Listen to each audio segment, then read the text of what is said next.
ଆକାଶବାଣୀ।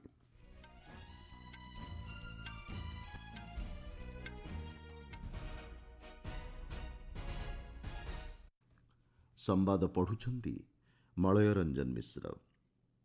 ଭୁବନେଶ୍ୱରରେ ଆଜି ସର୍ବଭାରତୀୟ ପୁଲିସ୍ ଡିଜିପି ଏବଂ ଆଇଜି ସମ୍ମିଳନୀରେ ଯୋଗଦେବେ ପ୍ରଧାନମନ୍ତ୍ରୀ। ଦେଶରେ ପ୍ରାୟ 14 ଲକ୍ଷ ବୟୋବନ୍ଦନ କାର୍ଡ଼ ପ୍ରଦାନ କରାଯାଇଛି, ସୂଚନା ଦେଲେ ସ୍ୱାସ୍ଥ୍ୟ ଓ ପରିବାର କଲ୍ୟାଣ ରାଷ୍ଟ୍ରମନ୍ତ୍ରୀ। ଉଦ୍ୟାନ କୃଷି ପାଇଁ କେନ୍ଦ୍ର ସରକାର ଏବଂ ଏସୀୟ ଉନ୍ନୟନ ବ୍ୟାଙ୍କ ମଧ୍ୟରେ ଋଣ ରାଜିନାମା ସ୍ୱାକ୍ଷରିତ। ସାମୁଦ୍ରିକ ଝଡ଼ ପେଞ୍ଜାଲ ଆଜି ଅପରାହ୍ନରେ ପୁଡୁଚେରୀ ନିକଟସ୍ଥ କରେଇକାଲ ଏବଂ ମହାବଳୀପୁରମ୍ ନିକଟରେ ସ୍ଥଳଭାଗ ସ୍ପର୍ଶ କରିବ ଏବଂ ସୟଦ ମୋଦି ଆନ୍ତର୍ଜାତିକ ବ୍ୟାଡମିଣ୍ଟନ ଟୁର୍ଣ୍ଣାମେଣ୍ଟର ସେମିଫାଇନାଲ୍ ପର୍ଯ୍ୟାୟ ଆଜିଠୁ ଆରମ୍ଭ। ପ୍ରଧାନମନ୍ତ୍ରୀ ନରେନ୍ଦ୍ର ମୋଦି ଆଜି ଏବଂ ଆସନ୍ତାକାଲି ଭୁବନେଶ୍ୱରରେ ଅନୁଷ୍ଠିତ ହେଉଥିବା ସର୍ବଭାରତୀୟ ପୁଲିସ୍ ମହାନିର୍ଦ୍ଦେଶକ ଏବଂ ପୁଲିସ୍ ମହାନିରୀକ୍ଷକ ସମ୍ମିଳନୀରେ ଯୋଗଦେବେ। ସ୍ୱରାଷ୍ଟ୍ରମନ୍ତ୍ରୀ ଅମିତ ଶାହା ଏହି ତିନିଦିନିଆ ସମ୍ମିଳନୀକୁ ଗତକାଲି ଉଦ୍ଘାଟନ କରିଛନ୍ତି। ଜାତୀୟ ନିରାପତ୍ତା ସମ୍ବନ୍ଧୀୟ ବିଭିନ୍ନ ପ୍ରସଙ୍ଗ ଉପରେ ଏଥିରେ ଆଲୋଚନା ହେବ। ଏହି ବୈଠକରେ ଆତଙ୍କବାଦ ମୁକାବିଲା, ବାମପନ୍ଥୀ ଉଗ୍ରବାଦ, ଉପକୂଳ ସୁରକ୍ଷା, ନୂତନ ଅପରାଧିକ ଆଇନ ଏବଂ ନିଶାଦ୍ରବ୍ୟ କାରବାର ସମେତ ବିଭିନ୍ନ ପ୍ରସଙ୍ଗ ଉପରେ ଦେଶର ବରିଷ୍ଠ ପୁଲିସ୍ ଅଧିକାରୀଙ୍କ ମଧ୍ୟରେ ମତ ବିନିମୟ ହେବ। ଏହି ସମ୍ମିଳନୀରେ ଉଲ୍ଲେଖନୀୟ ସେବା ପାଇଁ ରାଷ୍ଟ୍ରପତି ପୁଲିସ୍ ପଦକ ମଧ୍ୟ ପ୍ରଦାନ କରାଯିବ। ଜାତୀୟ ସୁରକ୍ଷା ପରାମର୍ଶଦାତା ଅଜିତ ଡୋଭାଲ ଏବଂ ପ୍ରଧାନମନ୍ତ୍ରୀଙ୍କ ପ୍ରମୁଖ ସଚିବ ପିକେ ମିଶ୍ର ଏହି ସମ୍ମିଳନୀରେ ଯୋଗ ଦେଇଛନ୍ତି। ତିନିଦିନିଆ ଓଡ଼ିଶା ଗସ୍ତରେ ଆସି ପ୍ରଧାନମନ୍ତ୍ରୀ ଶ୍ରୀ ମୋଦି ଗତ ସନ୍ଧ୍ୟାରେ ଭୁବନେଶ୍ୱରରେ ପହଞ୍ଚିଥିଲେ। ବିଜୁ ପଟ୍ଟନାୟକ ଆନ୍ତର୍ଜାତିକ ବିମାନ ବନ୍ଦର ନିକଟରେ ଏକ ସାଧାରଣ ସଭାକୁ ସମ୍ବୋଧନ କରିବା ସହ ରାଜଭବନକୁ ଗସ୍ତ କରିଥିଲେ। ଏହାପରେ ବିଜେପି ରାଜ୍ୟ ମୁଖ୍ୟାଳୟଠାରେ ଶ୍ରୀ ମୋଦି ଦଳର ସାଂସଦ, ବିଧାୟକ ଏବଂ ରାଜ୍ୟସ୍ତରୀୟ ବରିଷ୍ଠ କର୍ମକର୍ତ୍ତାଙ୍କ ସହ ଆଲୋଚନା କରିଥିଲେ। ତୃଣମୂଳ ସ୍ତରରେ ଦଳର ସ୍ଥିତିକୁ ସୁଦୃଢ଼ କରିବା ସହ ଜନକୈନ୍ଦ୍ରିକ ଶାସନ ଆଭିମୁଖ୍ୟ ବଜାୟ ରଖିବା ଉପରେ ବୈଠକରେ ଗୁରୁତ୍ୱ ଆରୋପ କରାଯାଇଥିଲା। ଆୟୁଷ୍ମାନ ଭାରତ ପ୍ରଧାନମନ୍ତ୍ରୀ ଜନ ଆରୋଗ୍ୟ ଯୋଜନା ଅଧୀନରେ ଗତ 25 ତାରିଖ ସୁଦ୍ଧା 70 ବର୍ଷରୁ ଅଧିକ ବରିଷ୍ଠ ନାଗରିକଙ୍କ ପାଇଁ ପ୍ରାୟ 14 ଲକ୍ଷ ଆୟୁଷ୍ମାନ ବୟୋବନ୍ଦନ କାର୍ଡ଼ ଜାରି କରାଯାଇଛି। ଲୋକସଭାରେ ଗତକାଲି ଏ ସମ୍ପର୍କିତ ଏକ ପ୍ରଶ୍ନର ଲିଖିତ ଉତ୍ତରରେ କେନ୍ଦ୍ର ସ୍ୱାସ୍ଥ୍ୟ ଓ ପରିବାର କଲ୍ୟାଣ ରାଷ୍ଟ୍ରମନ୍ତ୍ରୀ ପ୍ରତାପ ରାଓ ଯାଦବ ଏହି ସୂଚନା ଦେଇଛନ୍ତି। ସେ କହିଛନ୍ତି, ସାମାଜିକ ଏବଂ ଅର୍ଥନୈତିକ ସ୍ଥିତି ନିର୍ବିଶେଷରେ 70 ବର୍ଷରୁ ଅଧିକ ବୟସ୍କ ନାଗରିକଙ୍କୁ ଏହି ଯୋଜନା ଅଧୀନରେ 5 ଲକ୍ଷ ଟଙ୍କା ପର୍ଯ୍ୟନ୍ତ ମାଗଣା ଚିକିତ୍ସା ସୁବିଧା ପ୍ରଦାନର ବ୍ୟବସ୍ଥା ରହିଛି। ଏଥିରେ ପ୍ରାୟ 6 କୋଟି ବୟସ୍କ ନାଗରିକ ସାମିଲ ହେବେ। ଏହି ଯୋଜନାରେ 13,173ଟି ଘରୋଇ ଡାକ୍ତରଖାନାକୁ ମିଶାଇ 29,817ଟି ହସ୍ପିଟାଲକୁ ଅନ୍ତର୍ଭୁକ୍ତ କରାଯାଇଛି ବୋଲି ମନ୍ତ୍ରୀ ଗୃହରେ ସୂଚନା ଦେଇଛନ୍ତି। ବୟନଶିଳ୍ପ କ୍ଷେତ୍ରରେ ମହିଳାଙ୍କର ଅଂଶଗ୍ରହଣ ଉଲ୍ଲେଖନୀୟ ଭାବେ ବୃଦ୍ଧି ପାଇଛି ବୋଲି ବୟନଶିଳ୍ପ ରାଷ୍ଟ୍ରମନ୍ତ୍ରୀ ପବିତ୍ର ମାର୍ଘାରେଟା କହିଛନ୍ତି। ନୂଆଦିଲ୍ଲୀଠାରେ ଗଣମାଧ୍ୟମକୁ ସୂଚନା ଦେଇ ସେ କହିଛନ୍ତି, ଇତିମଧ୍ୟରେ 3,60,000 ଅଧିକ ମହିଳା ହିତାଧିକାରୀଙ୍କୁ ସମର୍ଥ ଯୋଜନା ଅଧୀନରେ ତାଲିମ ପ୍ରଦାନ କରାଯାଇଛି। ବୟନଶିଳ୍ପ କ୍ଷେତ୍ରରେ ରୋଜଗାର ଏବଂ ଉନ୍ନତି ପାଇଁ ଏହି ଯୋଜନା ପ୍ରଣୟନ କରାଯାଇଛି। ସେ କହିଛନ୍ତି, ଏହି କ୍ଷେତ୍ରରେ ମୋଟ ହିତାଧିକାରୀଙ୍କ ମଧ୍ୟରୁ 88% ହେଉଛନ୍ତି ମହିଳା। କୃଷି ପରେ ବୟନଶିଳ୍ପ କ୍ଷେତ୍ର ହେଉଛି ଦେଶର ଦ୍ୱିତୀୟ ବୃହତ୍ତମ ନିଯୁକ୍ତି କ୍ଷେତ୍ର।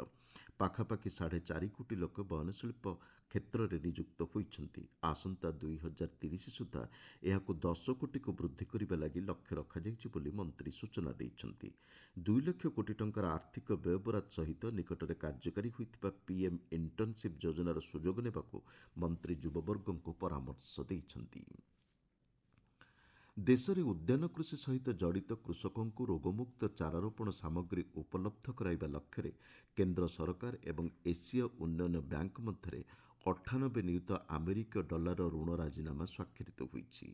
ଭାରତର ଅର୍ଥନୈତିକ ବ୍ୟାପାର ଯୁଗ୍ମ ସଚିବ ଜୁହି ମୁଖର୍ଜୀ ଏବଂ ବ୍ୟାଙ୍କର ଭାରତୀୟ ରେସିଡେଣ୍ଟ ମିଶନର ଭାରପ୍ରାପ୍ତ ଅଧିକାରୀ କାଲି ୱେଇ ଇଓ ଏହି ରାଜିନାମାରେ ସ୍ୱାକ୍ଷର କରିଛନ୍ତି। ଯୁଗ୍ମ ସଚିବ ଶ୍ରୀମତୀ ମୁଖର୍ଜୀ କହିଛନ୍ତି, ଏହି ପାଣ୍ଠି ଉଦ୍ଭିଦ ସ୍ୱାସ୍ଥ୍ୟକୁ ପ୍ରୋତ୍ସାହିତ କରିବା ସହ ଉତ୍ପାଦକତା ବୃଦ୍ଧି ଦିଗରେ ଉନ୍ନତି ଆଣିପାରିବ।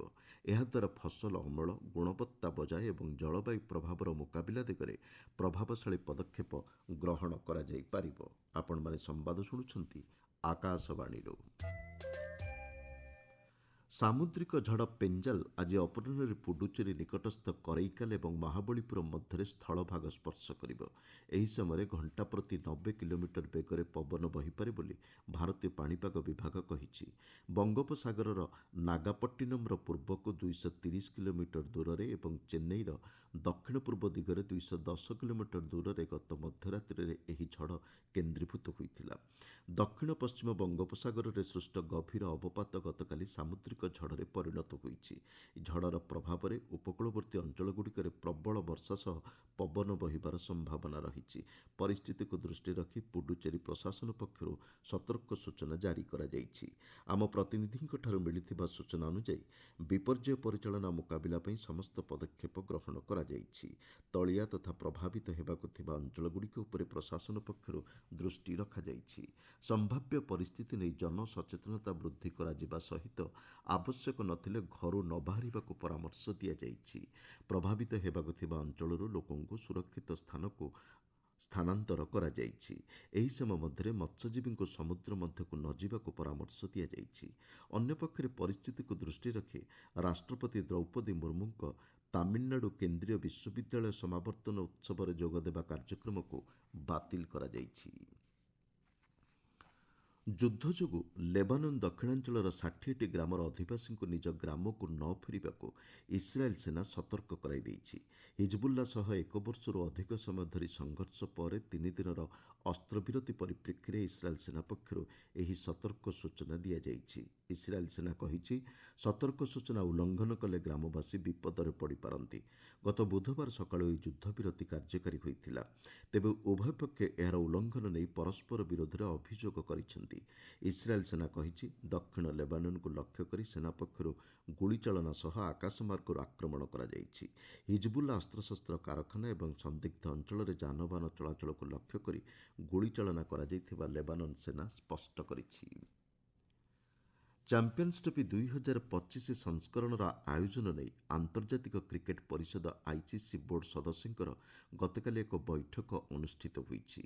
ଭର୍ଚୁଆଲ ମାଧ୍ୟମରେ ଅନୁଷ୍ଠିତ ଏହି ବୈଠକରେ ପାକିସ୍ତାନ ଗସ୍ତ ନ କରିବା ନେଇ ଭାରତୀୟ କ୍ରିକେଟ କଣ୍ଟ୍ରୋଲ ବୋର୍ଡର ଦୃଢ଼ ଆଭିମୁଖ୍ୟ ସମ୍ପର୍କରେ ଆଲୋଚନା ହୋଇଛି।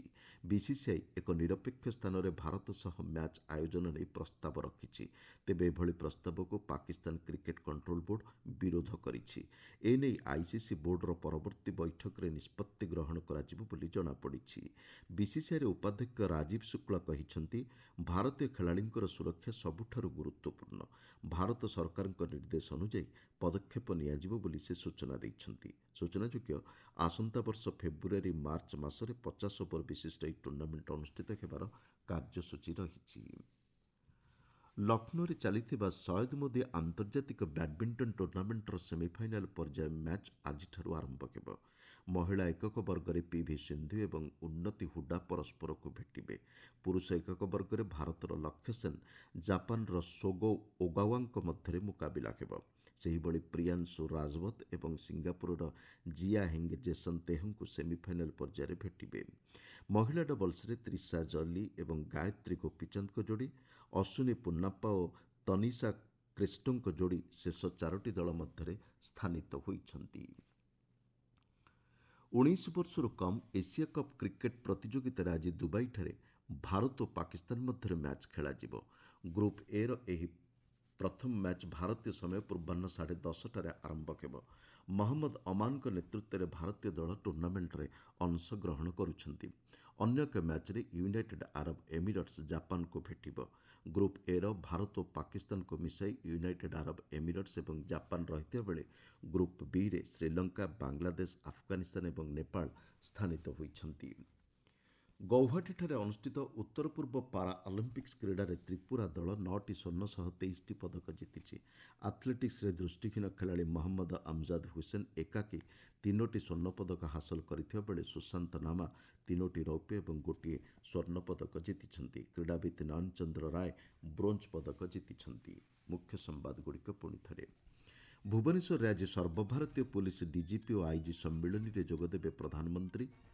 ଦେଶରେ ପ୍ରାୟ 14 ଲକ୍ଷ ବୟୋବନ୍ଦନ କାର୍ଡ ପ୍ରଦାନ କରାଯାଇଛି, ସୂଚନା ଦେଲେ ସ୍ୱାସ୍ଥ୍ୟ ଓ ପରିବାର କଲ୍ୟାଣ ରାଷ୍ଟ୍ରମନ୍ତ୍ରୀ। ଉଦ୍ୟାନ କୃଷି ପାଇଁ କେନ୍ଦ୍ର ସରକାର ଏବଂ ଏସୀୟ ଉନ୍ନୟନ ବ୍ୟାଙ୍କ ମଧ୍ୟରେ ଋଣ ରାଜିନାମା ସ୍ୱାକ୍ଷରିତ। ସାମୁଦ୍ରିକ ଝଡ଼ ପେଞ୍ଜାଲ ଆଜି ଅପରାହ୍ନରେ ପୁଡୁଚେରୀ ନିକଟସ୍ଥ କରେଇକାଲ ଏବଂ ମହାବଳୀପୁରମ୍ ନିକଟରେ ସ୍ଥଳଭାଗ ଛୁଇଁବ ଏବଂ ସୟଦ ମୋଦି ଆନ୍ତର୍ଜାତିକ ବ୍ୟାଡ୍ମିଣ୍ଟନ ଟୁର୍ଣ୍ଣାମେଣ୍ଟର ସେମିଫାଇନାଲ୍ ପର୍ଯ୍ୟାୟ ଆଜିଠାରୁ ଆରମ୍ଭ। ସମ୍ବାଦ ଶେଷ କଲା। ଅଧିକ ସମ୍ବାଦ ପାଇଁ ଆପଣମାନେ newsoneair.gov.in ୱେବସାଇଟ୍ ଏବଂ ନ୍ୟୁଜ୍ ଅନ୍ ଏଆଇଆର୍ ଆପ୍ରେ ଲଗ୍ଇନ୍ କରିପାରିବେ।